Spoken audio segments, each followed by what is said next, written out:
Welcome back to another motherfucking video. Today we're reacting to Mount Everest is everything wrong with society. Ooh, you know we keep our ear to the streets with everything going on, and today with the best community in the community. Don't forget to like, comment, and subscribe, and let's just get right into it because this shit's about to get good. Everybody say hey to YouTube. YouTube, you're so cute. I know you missed us. Expected achievement in mountaineering, and today it's an absolute joke. The mountain is littered with trash. Yo, what? That's on Mount. Yo, it's dirty on Mount Everest. What even? It has trash bags. There are traffic jams at the top. TikTokers are filming themselves on the brink of death. This guy thought he was a legend for doing a backflip at 29,000 feet, and it somehow gets worse. A 60-year-old climber. I mean, he kind of is. That is pretty cool, Patrick. We can't hate. Hey, come on, Patrick. We can't hate on that. Come on, a backflip at what? At 29,000 feet. He did a backflip at 30,000 feet, Patrick. What is that's pretty cool. And it somehow gets worse. A 60-year-old climber got mad at his partner, who was dying of oxygen deprivation, for taking blurry photos of him at the top. Inexperienced climbers are fuck them photos. Fuck you mean? Nigga, he said I'm actually dying while waiting in a line of 100+ people to reach the peak. Yo, wait. It's a fucking line. This is, bro, why do they look like penguins? Yo, why are they traveling like people are, why are they are actually dying while waiting in a line of 100+ people to reach the peak. Dying in line? Yo, hold on. I didn't even know. Yo, I just like Patrick's video, so I knew that Mount Everest video had, like, what the hell? And the craziest part is, all of them are paying insane amounts of money to do this. One woman took out a second mortgage on her house to be able to afford the journey. One did what? I keep pausing, and I'm so sorry, but it's like every sentence that he's spitting right now. What are you saying, Patrick? Do this. One woman took out a second mortgage on her house to be able to afford the journey. And that's because there are companies that charge up to 200,000 euros for a luxury Mount Everest experience. What the fuck you mean? $200,000 for what? They better be sucking dick on this mountain. They're sucking. They're getting fucked. $200,000 for what? For what? What could possibly be $200,000 and I'm already risking my life to climb Mount fucking Everest? You're paying $200,000 to risk your life in the first place.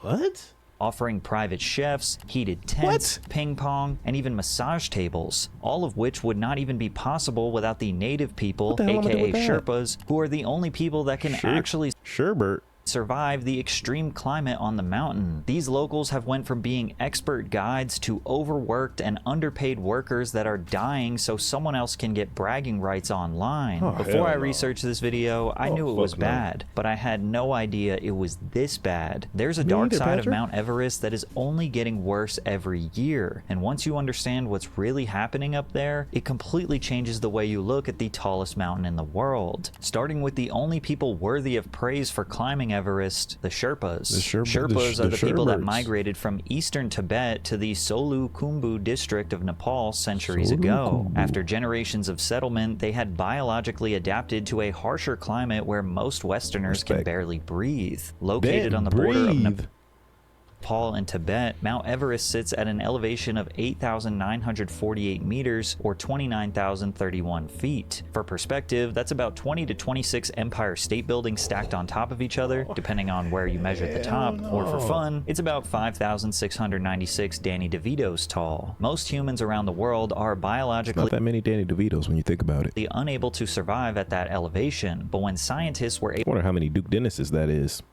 Able to study the Sherpas, they quickly proved that they had superior genetics. Interesting differences showed up in the muscle cells of the two groups. In the muscles of the Sherpas, the study found the cell's mitochondria, the energy-producing parts, converted more oxygen into energy. The Sherpas' mitochondria were less leaky and therefore more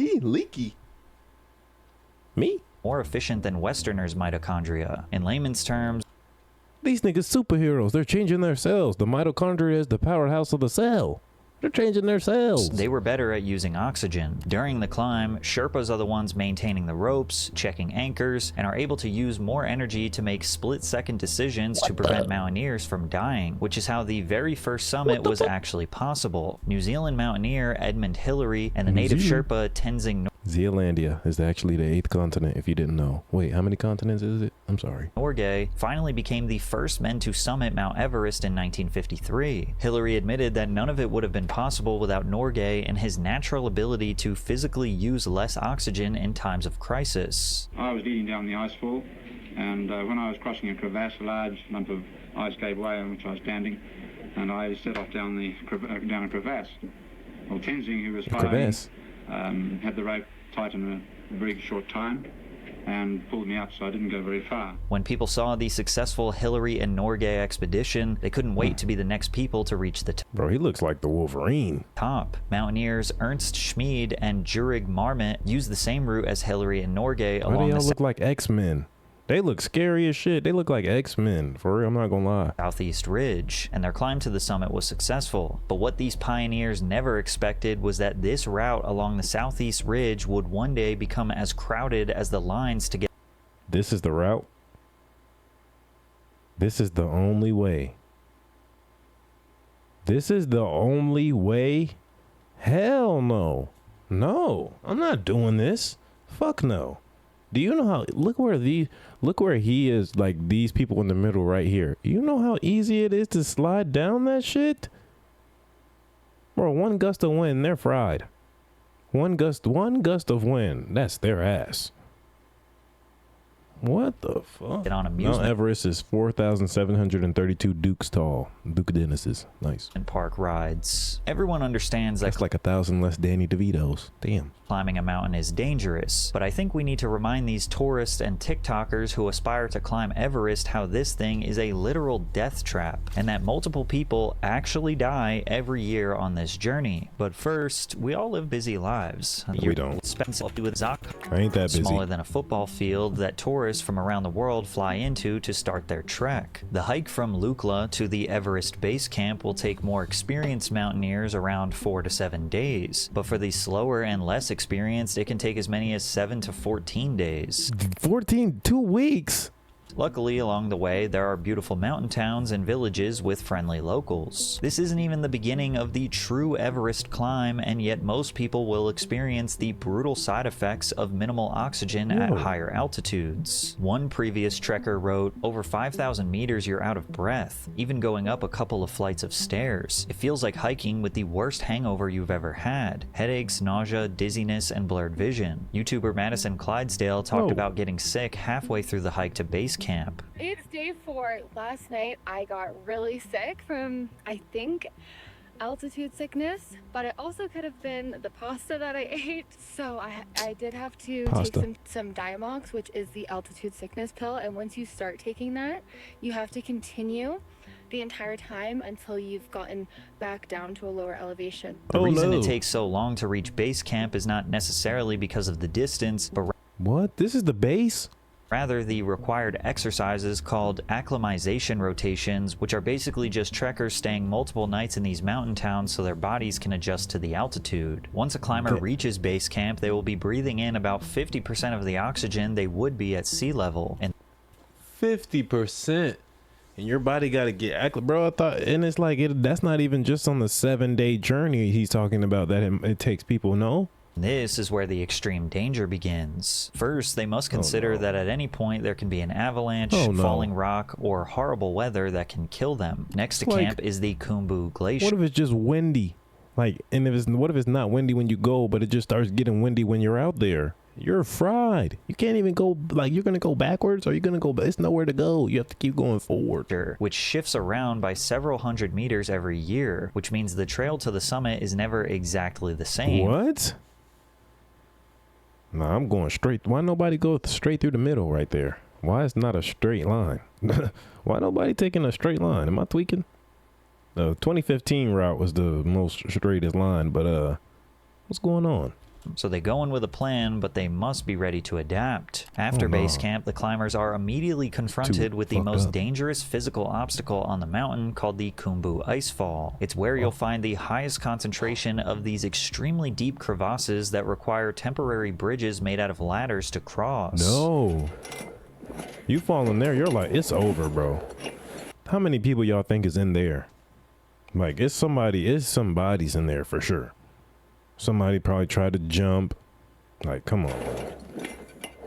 These crevasses shift on average a few feet per day, but luckily What? the Sherpas have once again made the dreams possible for thousands of mountaineers. Sherpas are not just guides, they're the ones who quite literally build the path to the top. What They're on the the- mountain daily, fixing ropes along the most dangerous sections, setting ladders, and mapping out the safest possible route through the constantly shifting ice. They Man, carry they need the to stop doing that for them, bro. majority of the Talking gear, about the set up last camps Airbender. at extreme altitudes, and are constantly saving lives of those who are in way over their head. Yo, that's These days, crazy. Everest isn't conquered. It's more of an endurance feat engineered by the Sherpas. Despite this, human error is real and fatal accidents still happen all the time. There are also the massive seracs that must be considered. These ice towers are highly concentrated around the Khumbu icefall, and if one collapses nearby and causes an avalanche, the odds of survival are often next to zero. Oh. If mountaineers make it through the Khumbu icefall alive, the next stretch of the journey is between Camp 1 and Camp 2. It's often referred to as the Western CWM or the Silent Valley. The air is thinner, which forces mountaineers to move slower, and the deep crevasses become a lot harder to spot. Oh, Fallen no. snow can cover the top of the crevasses, Oh. forming what's called a snow bridge. It No. almost acts like a trap, and if climbers fail to spot it in time, there's a good chance they'll step on what looks like firm ground, only to fall in and be buried alive. Oh no. But this is I can't, I don't, like, what?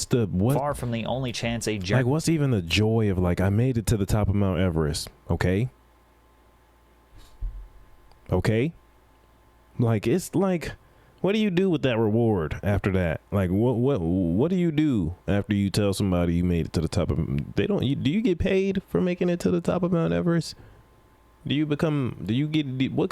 reward do you get for this, going through this bullshit? Journeyman on Everest has to be buried. Between camps 2 and Nothing, 3, Ninja. they What have you to ate get today? through an obstacle known as Lost Face. According to one climber, climbing the Lost Face can be dangerous because of the high chance of avalanche and constantly falling rocks. As a matter of fact, one of our Sherpas on our expedition once had his head cracked open by a falling rock. No. Apparently, he was running around screaming, wanting a rescue. Avalanches What? and falls remain the primary cause of death along the southeast ridge. However, the greatest obstacle that people tend to forget about Everest is timing the reliable weather. The hike has to occur in a brief window between mid-April to late May. If anyone attempts to scale Everest in the winter, the temperatures are lethal, reaching below freezing even at base camp, and the Hell storms no. are frequent and extreme. The wind speeds between December and February alone could carry you off the face of the mountain like a leaf. The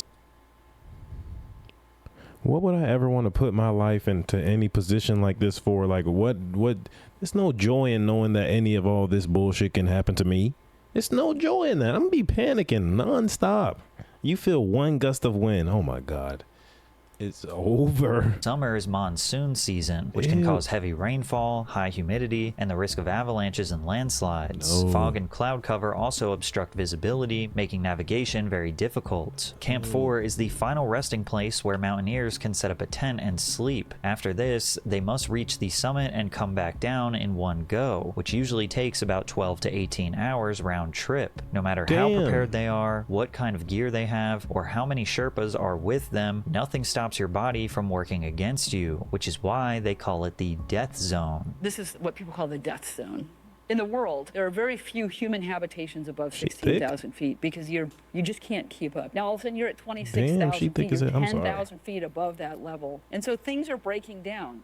If you cut yourself, you don't heal very well. If you get sick, you do not get better. Yo, imagine you cut yourself on some shit like, oh hell no. You cut yourself on a mountain or some shit like this, it's over, buddy. So you're definitely You, like, if you hit your elbow or something swell up on you, it's over. in the zone where your body can't keep up. And on summit day, from the South Col to the summit, people are driving themselves really hard.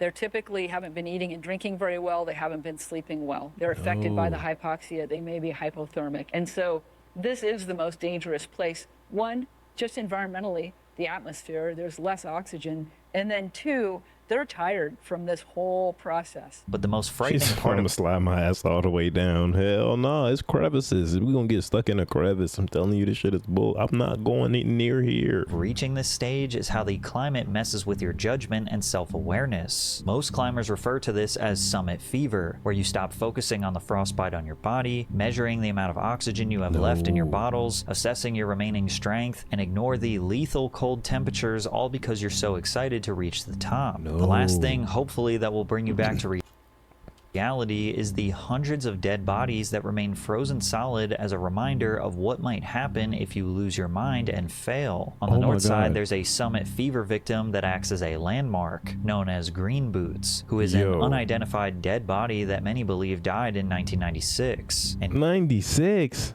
Green Boots isn't alone. The oldest body to be found on Everest is George Mallory, who attempted to be the first climber to reach the peak in 1924. His body was found in 1999, and if I told somebody I made it, like, once you make it to a certain amount of like height on the mountain, can't you just tell somebody you made it to the top of Mount Everest? Who's gonna say no, you didn't? Who's gonna tell you didn't? I'll believe you. I'm not gonna be like, no, you didn't. Really? Just tell me about your experience, things of that nature. Oh, nice. Go on with your day. You didn't even make it to the, like, come on, man. No one knows whether or not he made it to the top. He passed over 100 years ago, and his body is still there. But most of the deaths on Everest don't happen on the way up to the top. It's actually the descent from the summit that tends to be the most dangerous. What? The euphoria after reaching the top combined with the fatigue. No fucking way. No way. Bro just walked straight off the edge. Are you all right? It causes people to make bad decisions like... Oh. You're pulling down the oh my god. Yo, if we didn't die when we made it down here, if he pulled us all down, I would kill that nigga. I'm sorry, in GTA. If we didn't die in GTA when we made it down here and he pulled us all down, I'm fucking him up. Broken bones and all. I don't care what's broken. All the energy I have left for the rest of my life in me for our last 10 minutes, I'm gonna use it on beating his ass. Missteps on a steep slope or forgetting to fasten themselves to a secure line on the way down. Like in the infamous 1996 disaster when 30 climbers thought they could beat the bad weather closing in at the top of the mountain, only for the storm to claim 8 lives and leave many severely injured. One of the survivors, named Beck Weathers, fully expected to die until the weather closing in at the top. 1996 disaster when 30 climbers thought they could beat the bad weather closing in at the top of the mountain, only for the storm to claim 8 lives and leave many severely injured. One of the survivors, named Beck Weathers, fully expected to die until his expedition leader, Michael Groom... Is that the frostbite that he has now? It's his... Yo, I'm thinking he had paint on his face. Is this frostbite? managed to save him just in time. And I'm not surprised when you saw me the second time that I looked like I'd already gone. The severe frostbite led to Weathers losing a large portion of his hands, forearms, and even a number of toes. Whoa. But to people like Michael Groom, climbing high summits was like another religion. He truly felt that this was a worthwhile risk to stand at the top of the world. This black mark here represents the frostbite. No, that's not worth it, bro. You don't have your toes no more, bro. Like, we don't even use them every day and everything like that, but no, bro. That I received in the last few days. Good heavens, Michael, I mean, is it really worth it? Well, you'd have to think, looking at it, that it's not, but we all realise the risks involved. It's not, and you bro. accept those risks, or you don't play the game. Nah, if you can't just say yes, it's not worth it. Because obviously you're assessing it like it is, because you do want that reward. He's assessing it in his mind like it is worth it. But once some shit like that actually really does happen, come on, bro. That shit not worth it. Once it really do happen and now you never ever have your toes again, bro, that shit not worth it. TikToker Bianca Adler attempted the climb before turning 18. Luckily, she was smart enough to realize she would not survive the death zone and turned back, but it still nearly killed her. Yo. Look at the frostbite on her face, bro. Every time that I'm seeing them, yo, you could look at her face change. Like, I'm seeing them just thinking that, like, I'm not even thinking, like, yo, this is doing it to them. Like, this mountain is doing it to their face. Climb before turning 18. Luckily, she was smart enough to realize she would not survive the death zone and turned like back, burn but it marks. still nearly killed her. I just come back. Oh my God.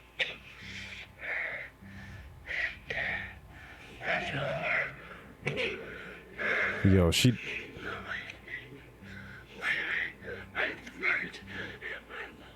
doesn't even have fuck this video. She doesn't even have like her lungs. Yo, like, can they not like give her a bunch of water? She needs water, hot water, cold water.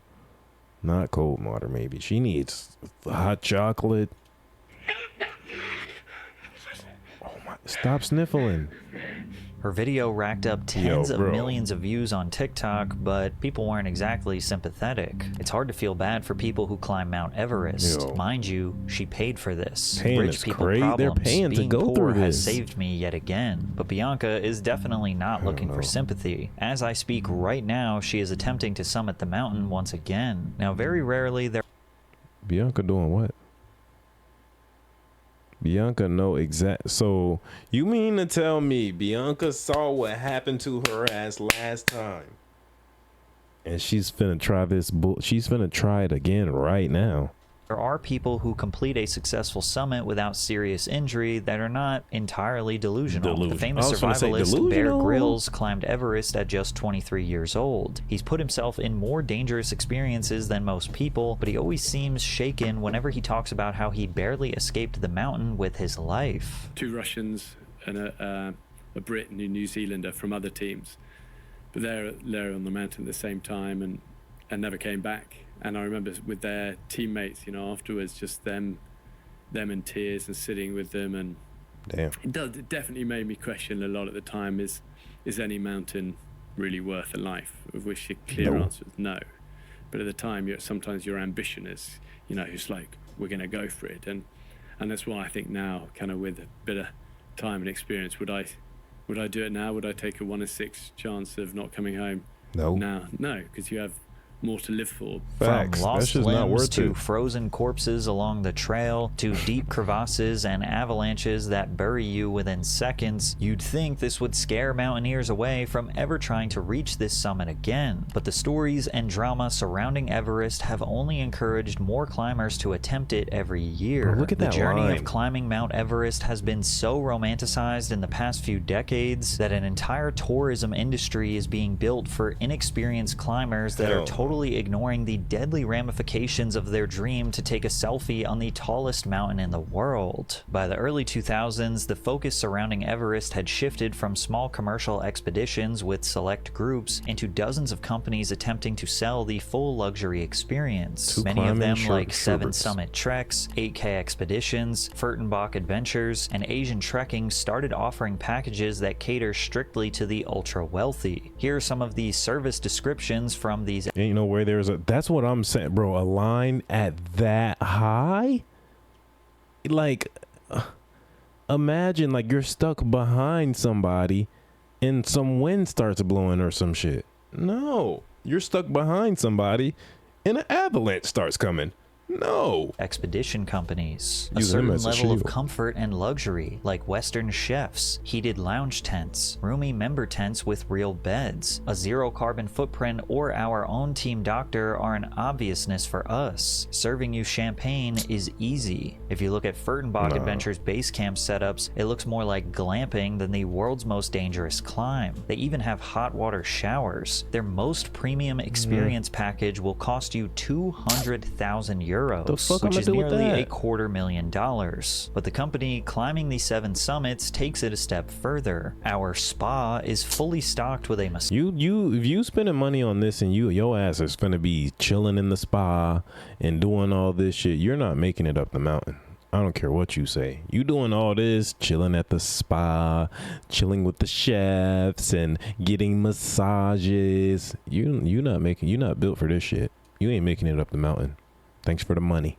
massage table, heater, electric blanket, relaxing music, and of course our very talented massage therapist to help cure the aches and pains from upper mountain climbing exclusively for our CTSS. I'm pretty sure that's after the zone. He said they lost 50% of their oxygen, like to breathe. I think it's after that point that there's a line too, by the way. Team. Tents are 20 feet by 14 feet and come fully equipped with a queen-sized bed with electric blanket, heating, satellite TV, in-suite bathroom, an entryway to store your duffels, lighting, charging, couch, table, a CTSS onesie for lounging, and our famous morning drink service by our on-staff barista. You getting drunk in the morning? You're not making it up the mountain. You finna get morning drink service. Alcohol? Hell no. You must not be climbing today. Morning drink service. What the fuck that mean? Little reminder that that's not a description for a beachside resort. This is the tallest mountain in the world. And their ads do a hilarious job of justifying these ridiculous... Imagine working there. Would y'all work there? Is that L Jobs or no? It's probably only the Sherberts that work there. Would y'all work there? Amenities to their rich clientele. The heart of camp is our famous big house. A huge geodesic dome designed to feel like a giant living room. Sure, having a professional barista pump out limitless cappuccinos while you play the world's highest game of ping pong or chill out overlooking the ice fall, it may seem a bit over the top. Like, is this an Everest expedition? It's not really meant to be luxurious.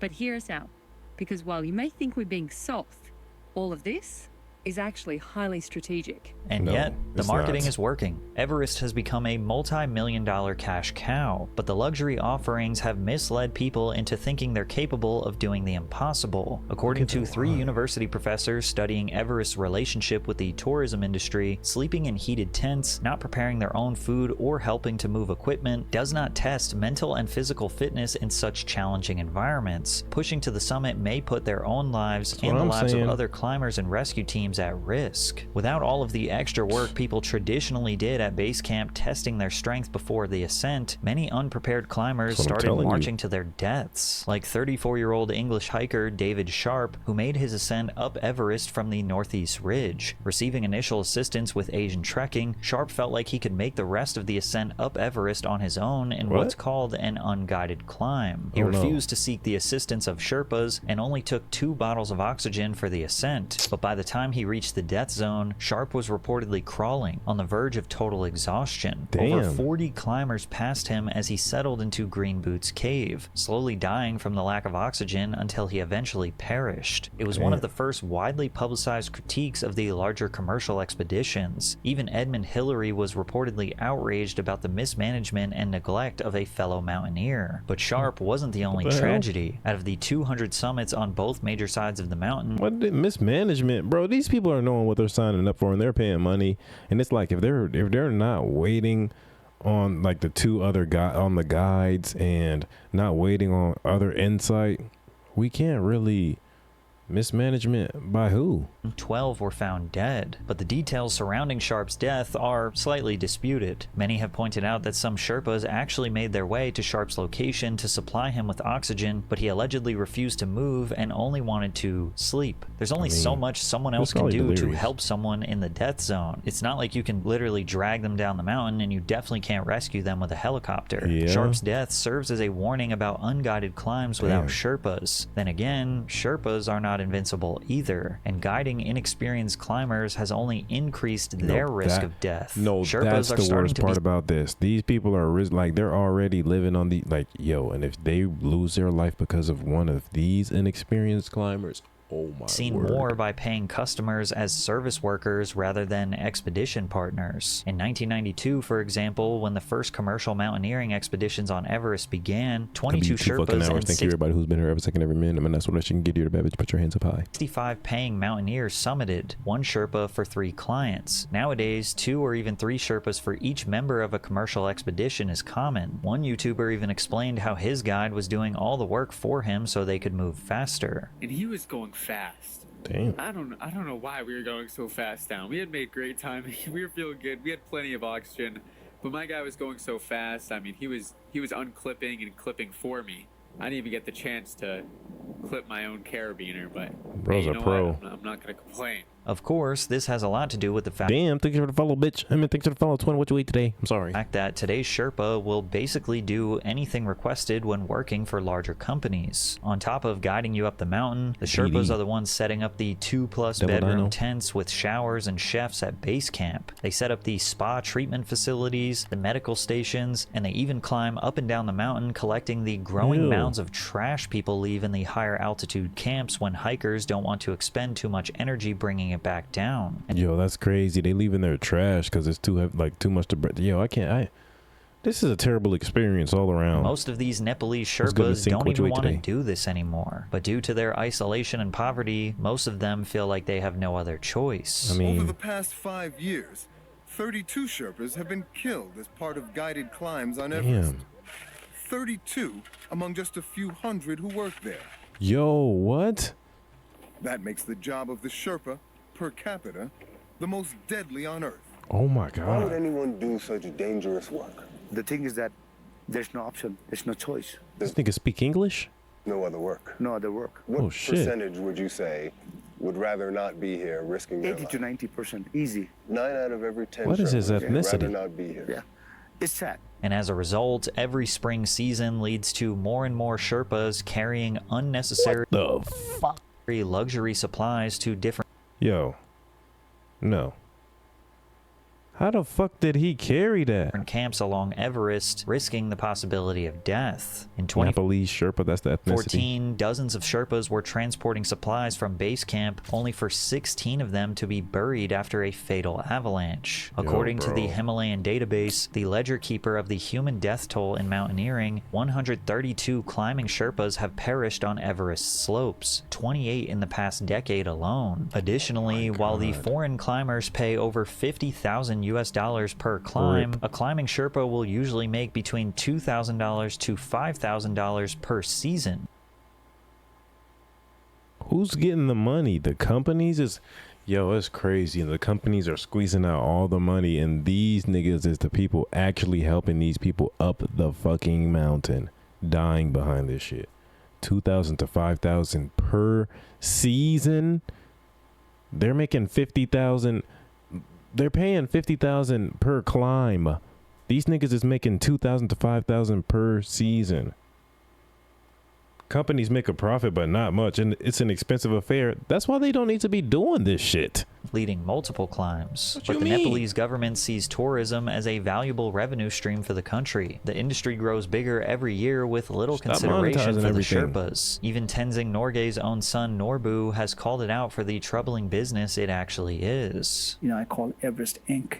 Everest Inc. Everest Inc. You know, it's a cash cow. What do you think your father would make of it, Everest in 2018? You know, if he were alive today, I don't think he would recognize the mountain, and you know, if any. Honestly, and if they was paying them an adequate amount, this wouldn't be a business for long. Because once you pay them an adequate amount, all of them, by the way, they wouldn't, like he said, they don't want to do the work, and they don't want to do this anymore anyway. But they're stuck in extreme poverty, and they can't. Where else are they gonna go? Especially if they don't have a good salary. But if they were making at least even just a decent salary, bro, they're gonna get the fuck out of there because this is a stupid job, and they're not even making good pay. But if they were making great money, and they know they're the best acclimated for it. Come on, man. You think he might feel sorry that he actually climbed it? But the worst part of the luxury marketing and Sherpa exploitation is that it's attracted more and more of the wrong types of people interested in climbing Mount Everest, which is why you see numbskulls like this doing backflips at the peak of the mountain. Good morning for the top of Mount Everest. No. All right, buddy.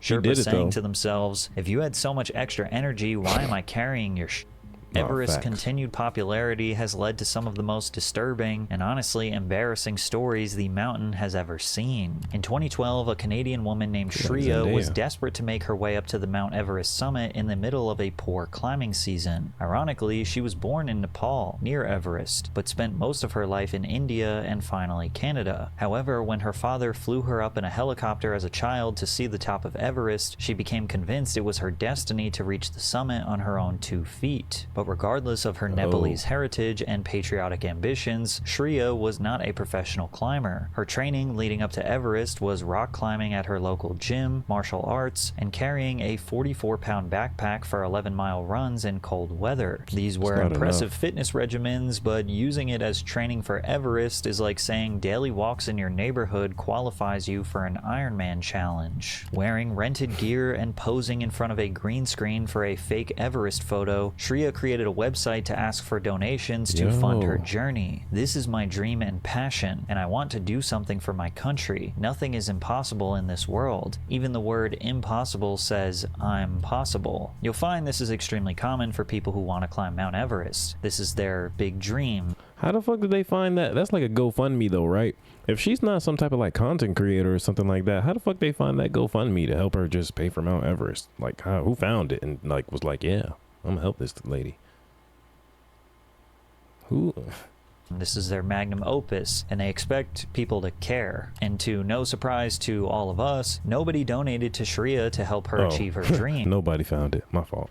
So she convinced her husband to pull out a second mortgage on their home to sign with Utmost Adventures for $40,000. No. She went to base camp and hoped to learn enough mountaineering skills during acclimatization, except she had trouble putting on her crampons, which were the modernized crampons version of hobnail boots that help I thought that was something else, twin. My fault. Climbers grip the ice and snow. These are like day one elementary basic level skills that a mountaineer should have. Her inexperience was so evident that her tour leader actually attempted to scare her away by saying that her attempts to summit would lead to certain death. Plus, her delusion would also put her climbing partners' lives in jeopardy. But it only got worse when Shreya didn't account for something that had been growing over the last decade on Everest. As more people were attempting to reach the summit, in addition to poor weather conditions, traffic jams at the top began to form. It was a new phenomenon where too many people would try to reach the summit when the weather had briefly cleared up. An estimated 150 climbers tried to reach the top Friday and Saturday as they rushed to use a brief window of good weather in an otherwise troubled climbing season. Many had been waiting at a staging camp for several days for their chance to head to the summit. Most people die on Everest because of the queues to the summit. Really? Because it's so oversold, despite like imagine like you've been waiting at the top camp for the couple days too. Now you start climbing early when you get a little window, then you see other people start climbing, then some other people start coming up, and then some other people start coming up. Oh hell no! Being like £100,000, dude. You're paying all this money. You have to live on the mountain for 3 months to acclimatize.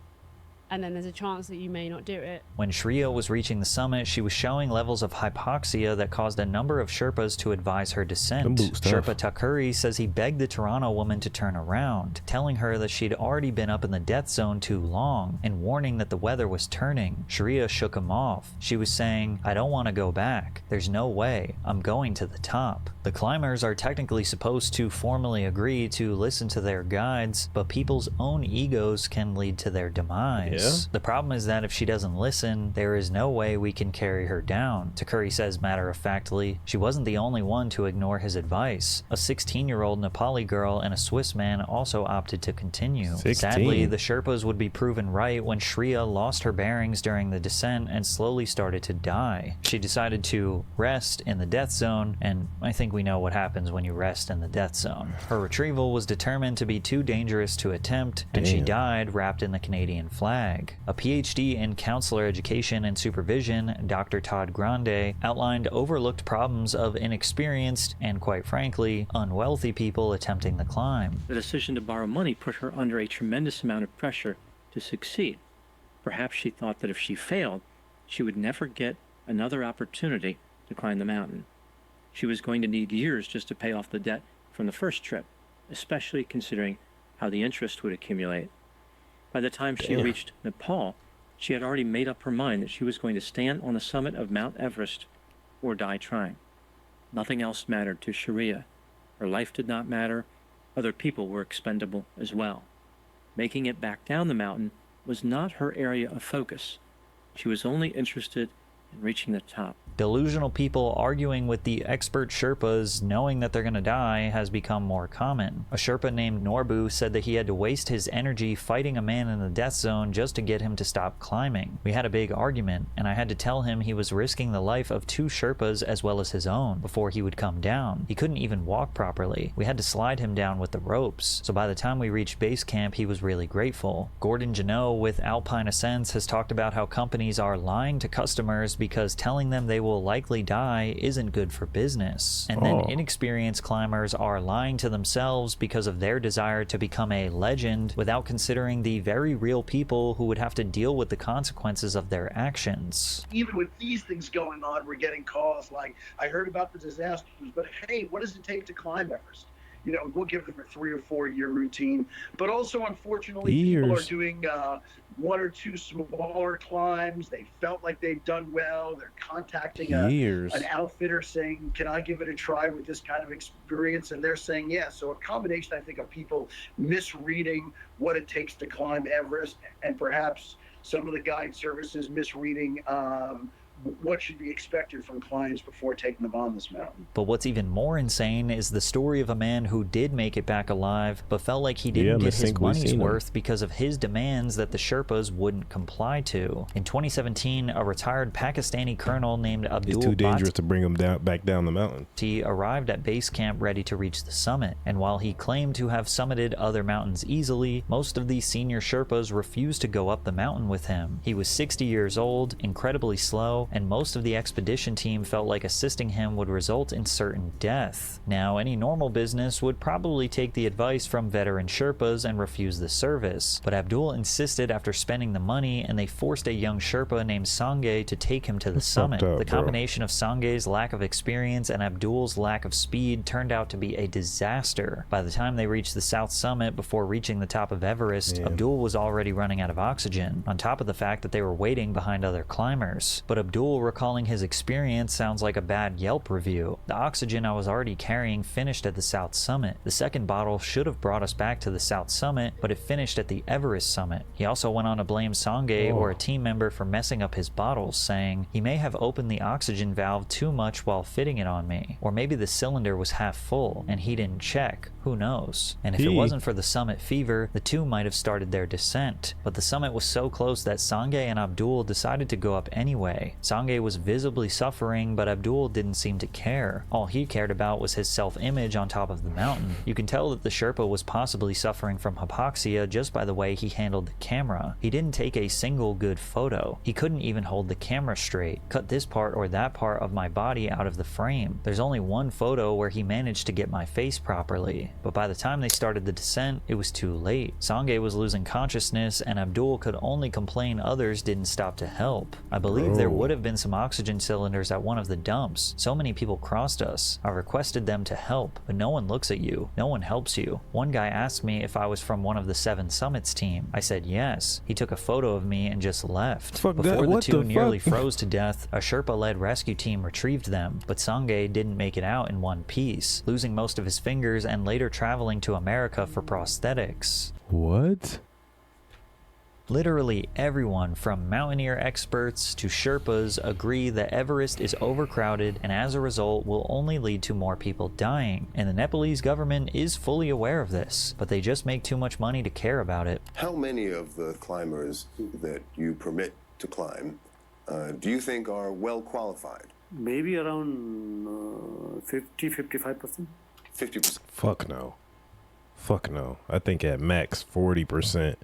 If not everybody that makes it up and down, I wouldn't say they're even, half. Yeah.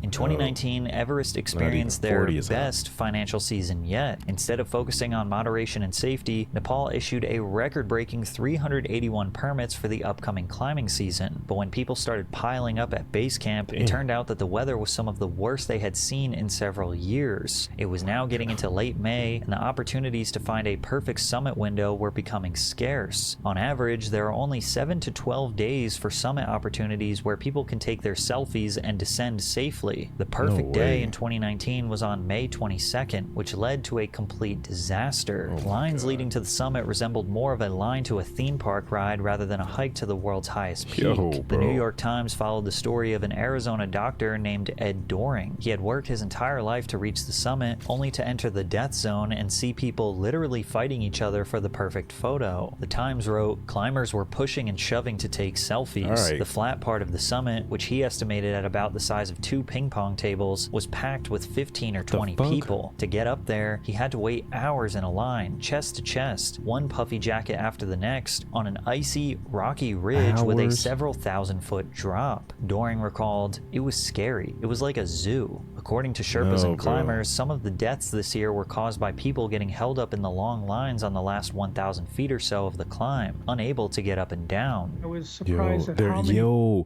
I forgot, because they're like, you don't have the same level of oxygen as everybody else in the line. People were, above 26,000 feet and were obviously either not fit or not experienced and probably shouldn't have been there. Doring witnessed firsthand the deadly combination. Damn. And I certainly wasn't prepared to pass dead bodies that were attached to the safety line. Everest veteran Alan Arnett said, "That's actually sick. Like you're climbing up and like you have to move past them and like detach and attach around them because they're on the line." Qualified to do the Ironman, but you don't have to qualify to climb the highest mountain in the world. What's wrong with this picture? But probably one of the worst parts about the 2019 traffic jam was how people started to turn on each other in the darkest ways when lives were on the line. A lot of people were panicking, worrying about themselves, and nobody thinks about those who are collapsing. It's a question of ethics. We are all on oxygen. You figure out that if you help, you are going to die. A much less experienced climber named Riza Ali recalled, "I saw some people like they had no emotions. I asked people for water and no one gave me any. People are really obsessed with the summit." It's not even like, it depends how much water everybody got though. You don't know how much water niggas got, and I don't know how long I'm gonna be up here. At that point, it's like, you can't really be mad at other people. Like, it's not really a question of morals and ethics, because it's like, you were underprepared, not me. So you can't just take from somebody else because you were underprepared. I know they have it, but bro, you don't know how long. You clearly didn't prepare, and you didn't know how long you were going to be up here. Neither do I. I need my water. I'm not mad at that. I'm sorry. They don't know how long they gonna need they shit. You don't know how much they have. For real, they give their shit to you and then they run out. What can you do for them?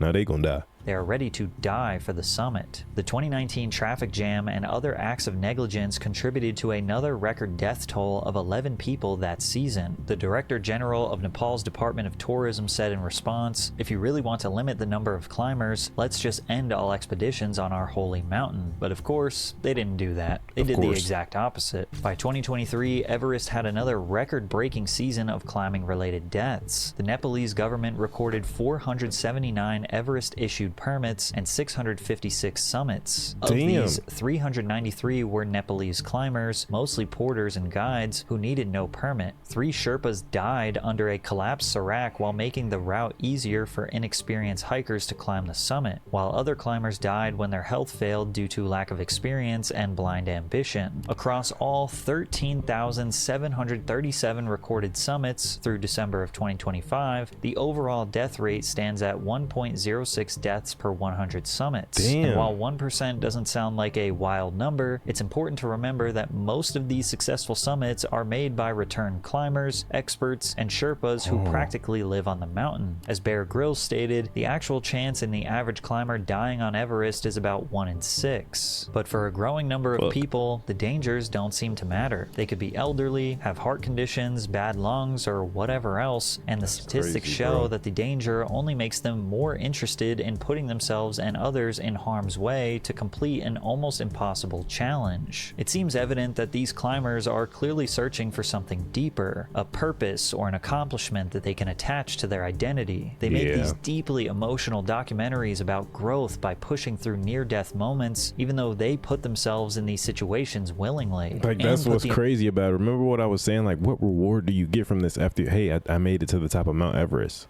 Okay, now what? Like, what do you tell me now? That's your career? That's you? That's your thing? emotional burden on their friends and family who care about them. There's a clear difference between that and traditional mountaineers, who are experienced climbers that treat Everest as a challenge to be respected, studied, and executed with precision, even though they too are relying on the decades of experienced Sherpas who engineered the whole climb for them, which is why true mountaineers sometimes regret climbing the world's tallest mountain. Well, the issue is that it's the same thing as the mountain that I was on. I'm just walking up these mountains because they're guided. You really don't need to know a lot of technicals. It's pretty, not easy. It's very hard and it sucks. Like, a lot of them just suck to do. But so much of the work, like the technical work, making the food, setting up the tents, rope work, is all done by the guides. Like, you don't even have to dip your toes into the realm of real mountaineering and alpinism to do some of these things when they're guided. And of course, you can see where I'm going with this. It's the same thing for Everest.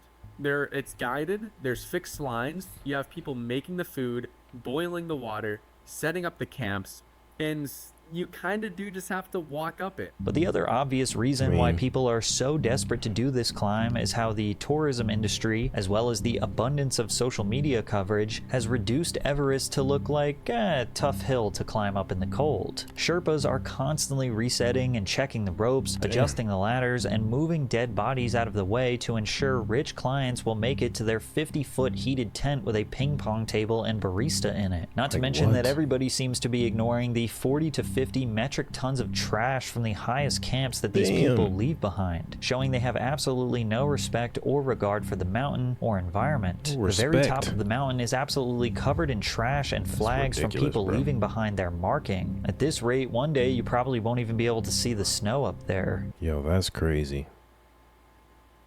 That's actually wild. Like, there's no way.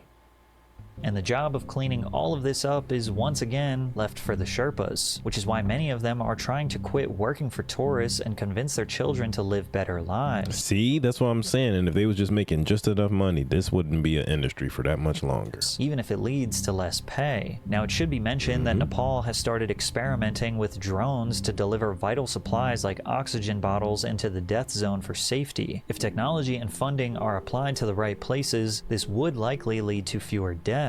But it also would ruin the very little esteem it still has, because the easier it becomes to climb Mount Everest, the less it actually means to reach the top. What was once the ultimate test of human endurance is becoming something you can just buy, which turns it into nothing more than another overpriced experience sold to you by a giant corporation. It all kind of reminds me of Las Vegas, a place that used to have charm, but now is everything wrong with modern day. Las Vegas fell off. We all know that, though. Everybody knows that. But damn, bro, this is insane, and that's sad. Like, that, your life isn't worth it. Like, I mean, your life is worth more than climbing up a mountain to say you made it to the top of Mount Everest. You're risking other people's lives. You're risking, like, that's too much. That's too much. You might fall in a hole. Nah, man, what we doing all that for? Nah, I'm good off that. I ain't gonna lie. Chat, don't be climbing Mount Everest. With that being said, W video. Don't forget to like, comment, and subscribe, and we'll catch you in the next one, YouTube, and that's what makes us Leaks Invincible.